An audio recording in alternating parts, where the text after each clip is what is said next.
한국을 빛낸 100명의 위인들이라고 하는 노래가 있습니다. 어린 아이들이 한 번쯤은 불러볼 그런 노래인데요.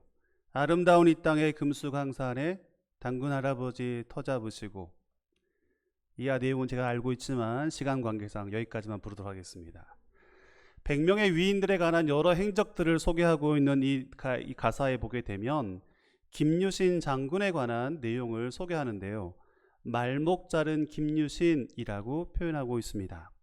이 젊은 시절 신라의 화랑이었던 김유신 장군은 일찍부터 나라를 위해서 잘 준비하면서 성장하게 되었는데, 어느 날 당시에 절세의 미인이었던 천관녀라고 하는 여인을 사모하게 되었습니다. 젊음 때문에 좋아한 나머지 자주 만나게 되죠. 만나면서 시간을 보내게 되고 더 깊은 관계로 서로 만나가게 됩니다. 문제는 그가 앞으로 준비해야 될 많은 일들에 있어서는 시간이 절대적으로 부족했는데, 안타까운 모습을 보며 부모들은 호되게 나무라게 되고, 지금 정진해야 될 모습은 그녀와의 만남이 아니라 화랑으로서의 다져진 모습이다 라고 가르치게 됩니다. 부모의 이야기를 들었던 김유신 장군은 결단하죠. 내가 다시는 이 여인을 만나지 않겠노라고. 그리고 최선을 다해 화랑으로 준비하겠다라고 다짐합니다. 그런데 어느 날 그가 술에 취하였을 때 자신이 타고 다녔던 그 말에 몸을 맡겼는데, 그 말이 본능적으로 도착하였던 곳은 천관녀의 집 앞이었습니다. 정신이 들었던 김유신 장군은 이에 분노하기 시작하죠. 내가 그렇게 의지를 세워 뜻을 세워 결단하였는데 이 하찮은 말이 나를 또다시 이곳으로 인도하였구나. 그래서 그 순간 결단의 마음으로 자신의 칼을 꺼내어 말의 목을 잘라버리게 됩니다. 우리는 이러한 이야기를 통하여서 그가 보여주었던 굳은 의지와 결단력의 모습을 생각해 볼 수 있습니다. 2025년 한 해가 시작되었습니다. 벌써 1월 19일 3주의 시간이 흘렀습니다. 여러분, 새해가 되면 우린 늘 결심하죠. 이렇게 살아보겠노라고. 올해는 꼭 다이어트에 성공해야겠다. 올해는 열심히 성경도 읽고 책도 읽고 꼭 한 사람씩 전도해야 되겠다. 이렇게 다짐하신 분들이 별로 없을 것 같지만 이런 다짐으로 우리는 새해를 시작합니다. 그런데 그런 계획과 다짐이 혹 작심삼일, 3일에 지나지 않습니까? 3일만 돼도 참 좋겠습니다. 오늘 아침에 다짐하였는데 저녁에 되어서 그 다짐이 흔들리거나 그 다짐을 포기한 때가 있지 않으십니까? 우리는 새로운 삶의 모습으로 살아가기를 그토록 소망합니다. 그래서 결단하고 결심을 품게 되죠. 그런데 그러한 결단과 결심이 오래 지속되지 못한다는 데에 참 어려움의 문제가 있습니다. 그러기에 김유신 장군처럼 이처럼 말의 목을 자를 만큼의 굳은 의지도 우리에겐 있지 않습니다. 그래서 매일매일 결심만 하고 돌아서는 모습이 오늘 우리의 모습임을 우리는 깨닫게 됩니다. 그런데 신앙의 모습도 다르지 않습니다. 주일마다 예배 들으면서 말씀 들을 때는 하나님의 사람들로 살아가겠다고 결단하고 그리스도인으로 살겠다고 각오를 다짐하고 교회의 저 문을 나서지만 돌아서면 또다시 반복되는 죄악된 자리에 머무르며 여전히 그 모습 반복하며 살아가고 있는 것이 오늘 우리의 모습은 아닙니까? 예수님을 믿고 새로운 삶을 살아간다고 하는 것은 사실은 외적인 변화뿐만 아니라 이 내적인 내면의 변화가 반드시 수반되어야 합니다. 예수 믿고서 생각하는 것도 판단하는 것도 행동하는 것도 달라져야 한다는 것이죠. 그래서 인생에 있어 새로운 삶을 살아가기 위해서는 이 세 가지의 과정이 반드시 필요하다고 합니다. 신앙의 생활뿐만 아니라 우리의 삶에 반복되는 세 가지의 과정. 첫 번째, 버림. 두 번째, 비움. 세 번째, 채움입니다. 여러분, 오늘 꼭 이 말씀을 기억해 보시기 바랍니다. 첫 번째, 버림. 두 번째, 비움. 세 번째, 채움. 이 정도는 기억하시겠죠? 한번 해보시겠습니까? 버림, 아니요, 제가 하면 이게 따라 하시는 거예요. 마음대로 하면 안 되고. 자, 기억하시라고. 첫 번째, 버림, 비움, 채움. 세 가지의 과정 속에서 우리는 새로운 삶을 살아갈 뿐만 아니라 신앙에서도 그러한 삶을 살아갈 수 있습니다. 오늘 사도 바울은 우리로 하여금 에베소 말씀을 통하여 그리스도의 새로운 사람, 새로운 삶의 시작을 어떻게 나가야 될지 우리가 앞서 기억하는 것처럼 버리고 그리고 그것을 비우고 채워가야 한다라고 권면하고 있습니다. 자, 그렇다면 먼저 우리가 버려야 될 것은 무엇입니까? 오늘 사도 바울은 본문 17절을 통하여 첫 번째 허망한 생각을 버려야 한다라고 가르치며 권면합니다. 17절의 말씀인데요. 이제부터 너희는 이방인이 그 마음에 허망한 것으로 행함같이 행하지 말라. 자, 이 말씀을 이야기하면서 사도 바울은 이제부터라고 말하고 있습니다. 오늘 이 시작의 의미는 무엇일까요? 그러니까 과거에는 어떻게 살았는지 중요치 않다. 과거에 얼마나 나쁜 죄를 범하였든지, 과거에 어떠한 자람을 했든지, 좋은 모습을 행하였든지 과거의 시간은 묻지 말라, 중요치 않다라고 하죠. 그래서 이제부터라고 말합니다. 사랑하는 성도 여러분, 오늘 우리가 이제부터 주의 말씀대로 새로운 삶을 시작할 수 있기를 원합니다. 그래서 이제부터입니다. 이 과거에 했던 것을 기억하는 것이 아니라, 과거에 했던 것을 기억하고 되돌리는 것이 아니라 이제부터 우리가 어떻게 살아갈지. 첫 번째, 이방인이 그 마음에 허망한 것으로 행함같이 행하지 말라. 허망한 생각을 버려야 한다라고 말하고 있습니다.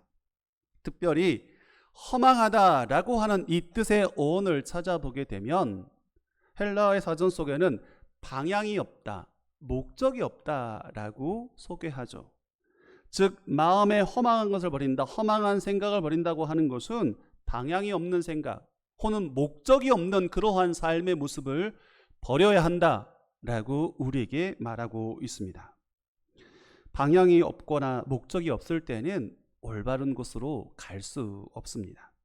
흔히 이 시대를 속도의 시대라고 말합니다. 너무나 급변하게 변화되고 있는 시대에 시간을 살아가고 있습니다. 놀라운 것은 저녁에 잠들 무렵에 주문하면 다음날 새벽에 눈 뜨면 문 앞에 도착하는 그런 빠른 시대, 빠름, 그 빠름의 시대를 우리는 살아가고 있습니다. 그러한 시대의 빠름의 변화뿐만 아니라 문화의 빠름, 생각과 사고의 빠름, 행동의 빠름의 시대를 살아가고 있죠. 그래서 조금이라도 늦춰지면 안 되는 거예요. 아이들도 빨라야만 합니다. 그래서 아이들의 교육도 빠르죠. 흔히 말한 선행학습이 우리 주변에 너무 즐비합니다. 아이들이 요즘에 교육하다 보니까 아이들의 모습들을 보게 되는데요. 글쎄 초등학생들이 고등학교의 과정들을 이미 다 준비하고 맞춰 있는 그런 아이들도 있다는 거예요. 선행학습, 그게 기본이라고 합니다. 안타까운 것은 신앙의 기본 선행을 하지 않는다는 거죠. 신앙은 계속 퇴보하고 있습니다.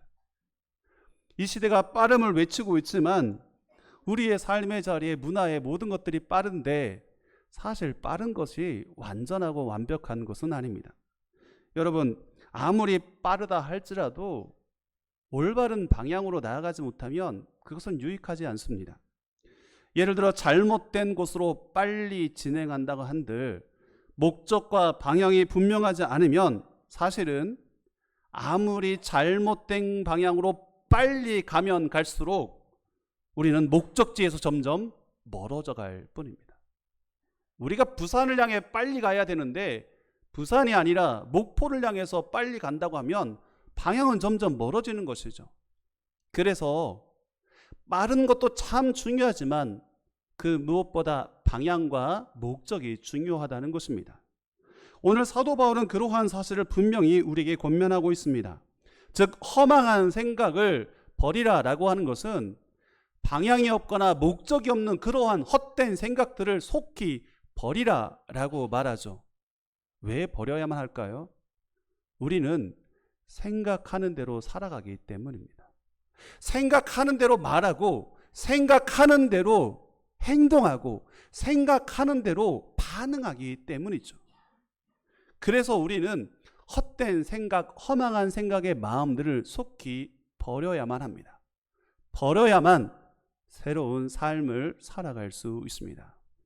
사랑하는 성도 여러분, 우리의 허망한 생각을 어서속히 버리고 그 생각의 그 자리를 비울 수 있기를 간절히 소망합니다. 여러분, 우리가 허망한 것들, 헛된 생각들을 버리지 않으면 그 결과가 어떻게 될까요? 오늘 사도 바울은 18절의 말씀을 통하여 분명히 경고하고 있습니다. 그들의 총명이 어두워지고 그들 가운데 무지함과 그들의 마음이 굳어짐으로 말미암아 하나님의 생명에서 떠나 있도다. 세 가지의 문제점을 지적하는 첫 번째, 총명이 어두워진다라고 말하죠. 선택과 판단과 분별을 할 수 없습니다. 어둡기 때문에 어두운 곳에서 어떤 것을 볼 수 있습니까? 불이 꺼져 있는 방 안에서는 글씨도 볼 수 없고요, 사람도 볼 수 없습니다. 아무것도 볼 수 없습니다. 총명이 없는 그러한 삶의 모습은 이처럼 어둠만이 존재할 뿐입니다. 헛된 생각을 품고 살아가면, 그러한 모습으로 행동하면 이와 같이 총명이 없어진다고 합니다. 두 번째, 무지함이 가득 차죠. 무지함, 진리의 지혜를 깨닫지 못합니다. 어떻게 행하고 살아가야 될지 길을 알지 못하는 것이죠. 더욱이 그들의 마음이 굳어진다라고 말하고 있습니다. 마음이 굳어진다는 것은 마음의 감각이 없다는 것입니다. 마음이 굳어진 사람, 그의 영적인 모든 것들이 굳어진 사람들은 감각이 없는 것이죠. 고통이 없습니다. 아픔이 없는 것이죠. 즉 총명이 없어지고 무지함이 없고 무지함으로 굳어져가는 인생들, 헛된 생각을 품고 살아가는 인생의 결과입니다. 그런데 이보다 더 놀라운 결과가 있습니다. 허망한 생각들, 방향이 없이 목적이 없이 헛된 생각으로 말하고 행동하고 판단한 사람들, 여러분 그 사람들의 결말이 무엇인지 아십니까? 18절의 마지막 부분에 이렇게 기록합니다. 그로 말미암아 하나님의 생명에서 떠나 있도다. 이 얼마나 무서운 경고의 말씀입니까? 우리가 잘못된 방향으로 살아가고 잘못된 방향으로 말하고 이야기하고 행동할 때 그 결과는 하나님의 생명에서 떠나 있도다라고 경고하고 있습니다. 우리가 나가야 될 곳은 하나님의 생명이 머무르는 곳, 하나님께서 우리를 초청하신 그곳으로 우리는 그곳을 향해 나아가야만 합니다. 그런데 헛된 생각을 품고 살아가고 그러한 생각으로 말하고 행동하며 살아가는 사람들의 그 마지막에 종착지는 하나님의 생명에서 훨씬 멀리 떨어진 그곳에 있다라고 권면하죠. 오늘 그러한 모습이 바로 과거의 우리의 모습인지 모르겠습니다. 그것은 바로 헛된 생각과 욕망 속에 사로잡힌 생각이죠. 그래서 오늘 우리의 삶을 다시 한번 돌이켜보아야만 합니다. 사실 에베소 성도들도 처음부터 그렇게 살지는 않았습니다. 그런데 왜 그들은 자꾸만 헛된 생각에 사로잡혀 살아갔던 것입니까? 사도 바울은 20절 말씀을 통해 이렇게 말하죠. 오직 너희는 그리스도를 그같이 배우지 아니하였느니라.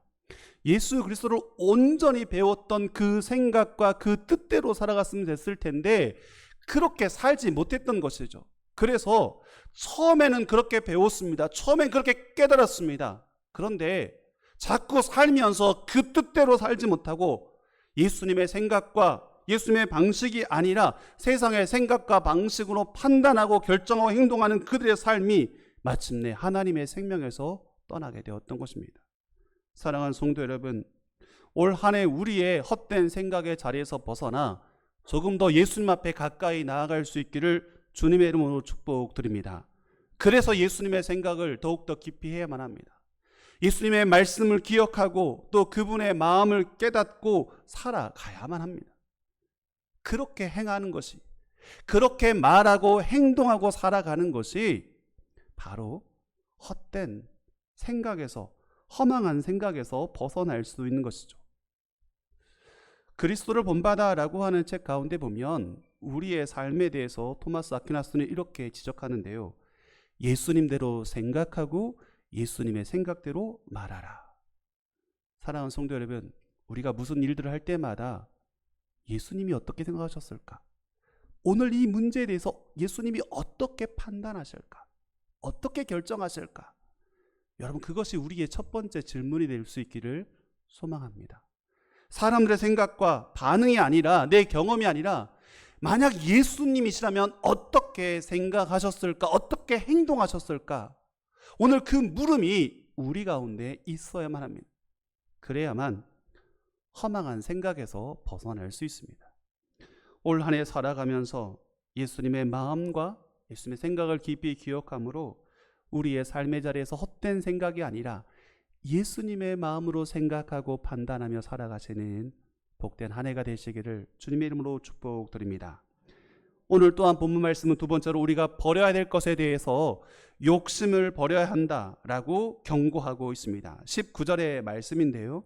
그들이 감각 없는 자가 되어 자신을 방탕에 방임하여 모든 더러운 것을 욕심으로 행하였다. 욕심으로 행하였다. 욕심으로 행한 그 인생의 끝이 하나님의 생명에서 떠나기 때문입니다. 우리는 욕심을 버려야만 합니다. 욕심의 욕망의 마음들을 버려야 하는 것이죠. 러시아의 한 농부가 많은 땅을 가지고 농사를 짓고 싶었습니다. 그런데 안타깝게 이 농부는 가난하여서 자신의 땅을 소유하지 못하게 되었고 다른 사람의 땅을 빌려 경작하며 살아가게 되었죠. 그러나 늘 마음속에는 나도 부유한 농장의 주인이 되고 싶은 마음을 가지며 살아갔습니다.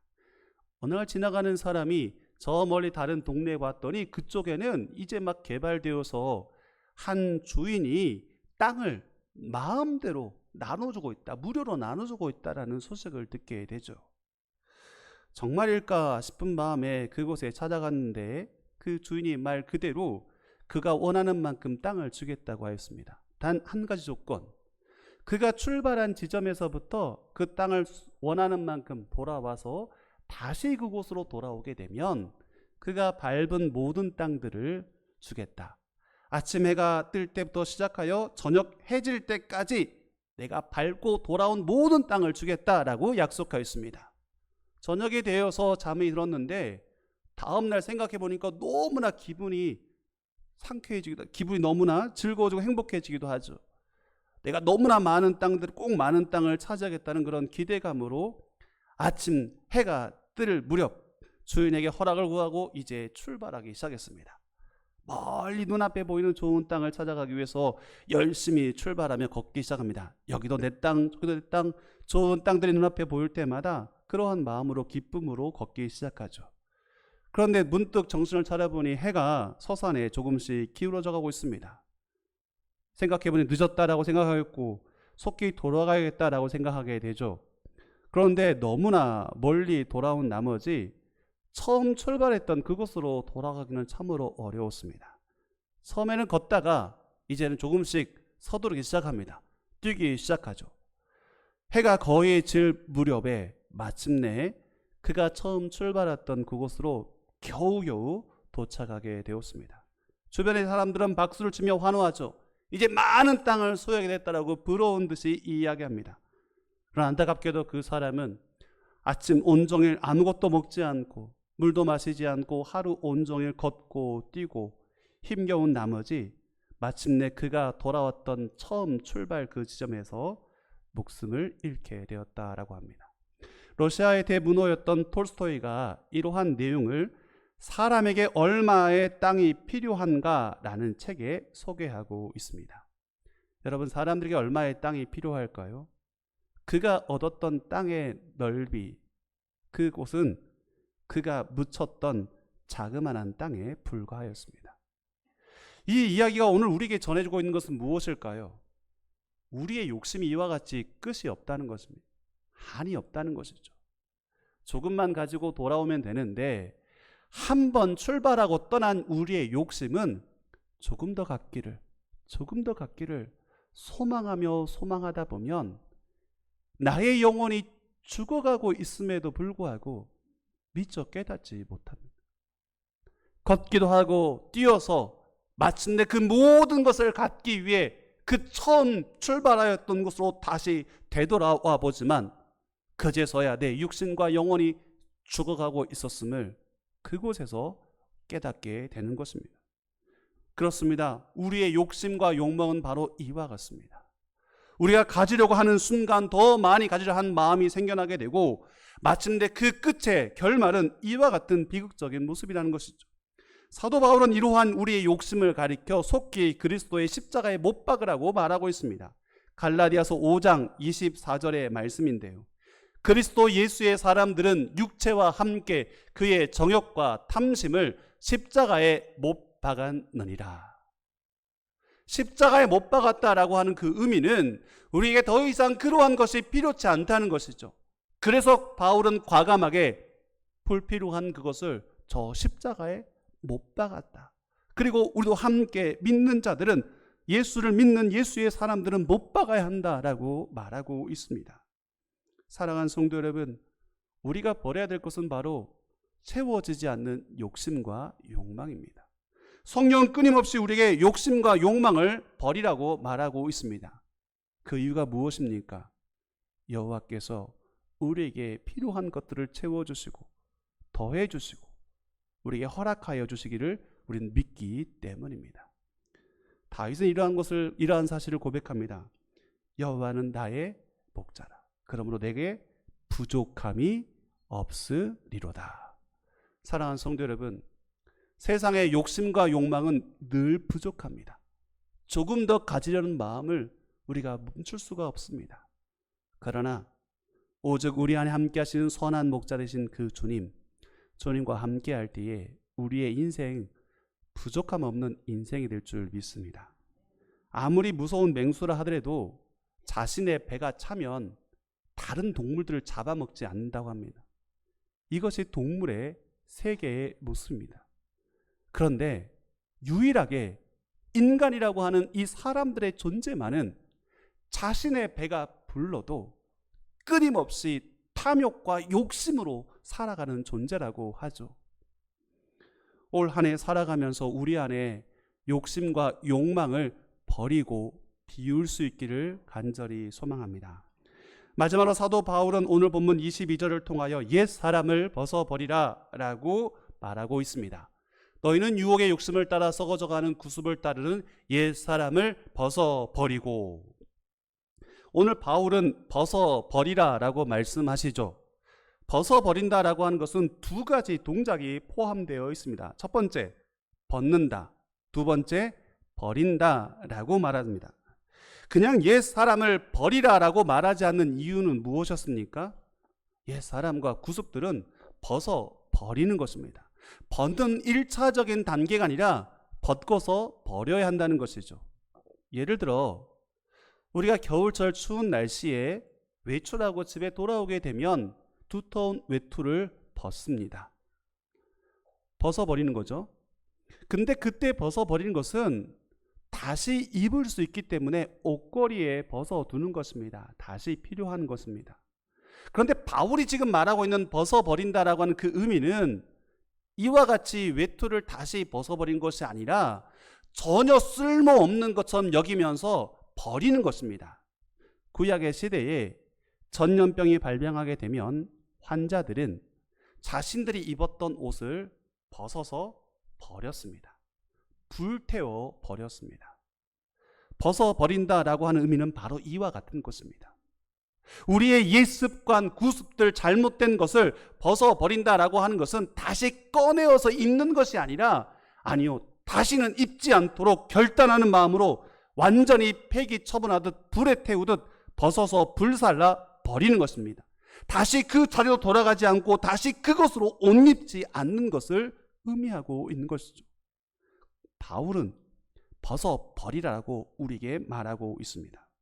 그리고 말하기를 새로운 삶을 입으라고 말하고 있는데요. 우리가 벗는 것은 새로운 삶을 입기 위해서입니다. 앞서 소개했던 것처럼 버림과 비움과 채움이라고 하는 인생의 반복의 과정 속에도 우리가 벗어서 우리의 삶을 비웠을 때는 반드시 채워야만 합니다. 우리가 채워야 되고 우리가 입어야 될 것은 무엇일까요? 오늘 본문 23절과 24절에 바울은 이렇게 말하죠. 오직 너희의 심령이 새롭게 되어 하나님을 따라 의와 진리의 거룩함으로 지으심을 받은 새 사람을 입으라. 과거의 옛사람들을 다 벗어버리고 던져버리고 완전히 회개하고 새로운 삶을 입으라, 새로운 삶을 시작하라 라고 말하고 있습니다. 헛된 생각을 버리고 욕심을 버리고 구습을 버리고 새로운 사람을 입으라고 말하고 있는 것이죠. 사랑하는 성도 여러분, 2025년 새롭게 시작한 이 한 해 우리가 주님 안에서 새로운 삶을 시작하며 새 사람을 입으며 살아갈 수 있기를 주님의 이름으로 축복드립니다. 우린 정말 그렇게 살아가야만 합니다. 이것이 바로 하나님께서 오늘 우리에게 바라시는 모습이요, 2025년을 시작하는 우리 모두가 살아가야 될 방향이요 목적입니다. 그런데 문제는 이러한 삶의 결단을 생각해 보면 2024년에도 행하였고 2023년 우리가 살아온 순간마다 매번 그렇게 결단하고 결심했던 모습이었다는 것이죠.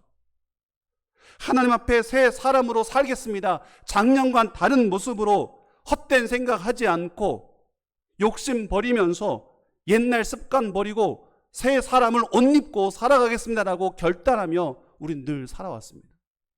그런데 왜 이렇게 정말 이 말씀대로 새로운 사람으로 변화되며 살아가는 것이 어렵고 힘겨운 것입니까? 성경에서 무엇인가 변화된다라고 하는 것은 능동태 표현이 아니라 이 수동태 표현을 지니고 있습니다. 즉 우리가 새 사람을 입으라라고 하는 것은 내가 입는 것이 아니라 누군가를 통해 수동태, 누군가의 도움을 통해 변화되어지고 바뀌어진다는 것이죠. 그래서 오늘 본문 24절 말씀에 보면 이를 구체적으로 하나님을 따라 의와 진리의 거룩함으로 라고 표현하고 있습니다. 여러분, 우리가 새롭게 되는 것은요, 우리의 수고와 노력이 아닙니다. 김유신처럼 우리의 결단과 의지가 아니라 하나님을 따라 의와 진리의 거룩함으로 지으심을 받게 되는 것이죠. 즉 우리가 하나님의 의와 진리의 거룩함으로 새롭게 지음받을 수 있습니다. 그런데 그 새로운 삶의 의와 진리의 거룩함이 무엇입니까? 사도 요한은 요한복음 14장 6절 말씀에 이렇게 고백하죠. 예수께서 말씀하시기를 내가 곧 길이요 진리요 생명이라.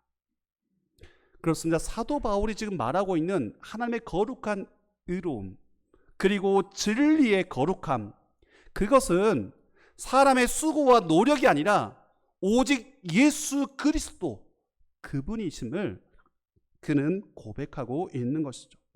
바울은 결론적으로 우리가 주님 안에서 비울 수 있고 우리가 모든 것들을 버리고 비운 상태에서 새로운 것들을 채우기 위해 그 새로움은 예수 그리스도로 옷 입고 살아가는 삶, 예수 그리스도로 더불어 살아가는 그러한 삶이 바로 새로운 삶의 시작이라고 말하고 있습니다. 오늘 이 말씀을 묵상하면서 우리는 스스로 함께 결단해 봅니다. 바라고 소망하기는 하나님 올 한 해 우리가 헛된 생각에서 벗어나 욕심에서 벗어나 옛 습관에서 벗어나 새로운 사람으로 살아가기를 결단합니다. 예수님으로 옷 입고 살아갈 수 있기를 소망합니다. 예수님의 의와 진리의 거룩함으로 새 사람으로 살아가게 하여 주옵소서. 이것은 나의 힘으로 아니라 누군가의 도움으로, 예수 그리스도의 도움으로, 주님 내 마음에 찾아오실 때, 주님 내 마음에 거하실 때 비로소 우리가 새 사람의 삶을 시작하게 될 줄 믿습니다. 그렇습니다. 사랑하는 성도 여러분, 주님께서 우리 가운데 함께 계시고 주님 내 마음에 모실 때에 우리가 마침내 새 사람의 모습으로 살아가게 될 줄 믿습니다. 오늘도 그 주님께서 여러분의 문을, 여러분의 마음의 문을 두드리고 계십니다. 사랑하는 성도 여러분, 굳게 닫힌 우리의 마음문을 열고 친히 찾아오시는 주님을 기쁨과 감사함으로 모십시오. 여러분의 삶의 주인이 오직 예수 그리스도가 되시도록 그분을 기꺼이 받아들이십시오. 그리고 그와 함께 주님과 함께 먹고 마시며 살아가는 한 해가 될 수 있기를 주님의 이름으로 축복드립니다. 오늘 사도 바울이 우리로 하여금 버려야 할 것들, 그리고 비워진 그 상태에서 예수 그리스도의 새로운 사람을 입으라고 권면하고 있습니다. 2025년 한 해 동안 여러분의 이러한 결단과 또 헌신의 다짐 속에 주께서 함께하여 주시고 우리의 삶의 참된 주인 되어 주셔서 작년과는 정말 다른, 지나온 인생과는 너무나도 다른 새로운 삶을 살아가시는 저와 여러분 되시기를 주님의 이름으로 축복드립니다. 함께 기도하겠습니다. 은혜로우신 아버지 하나님, 정말 새로운 사람으로 살아가기를 소망합니다. 헛된 생각을 버리게 하여 주시고, 욕심을 버리게 하여 주시고, 잘못된 습관을 버리게 하여 주시되 그리스도로 새롭게 옷 입어 살아갈 수 있도록 도와주시옵소서. 오늘 이러한 결단과 고백 위에 주님께서 함께하여 주시고 허락하신 2025년 한 해는 하나님 앞에 결코 부끄럽지 않는 새로운 삶의 모습으로 살아갈 수 있도록, 시작할 수 있도록 하나님 함께하여 주시옵소서. 예수 그리스도의 이름으로 기도하옵나이다. 아멘.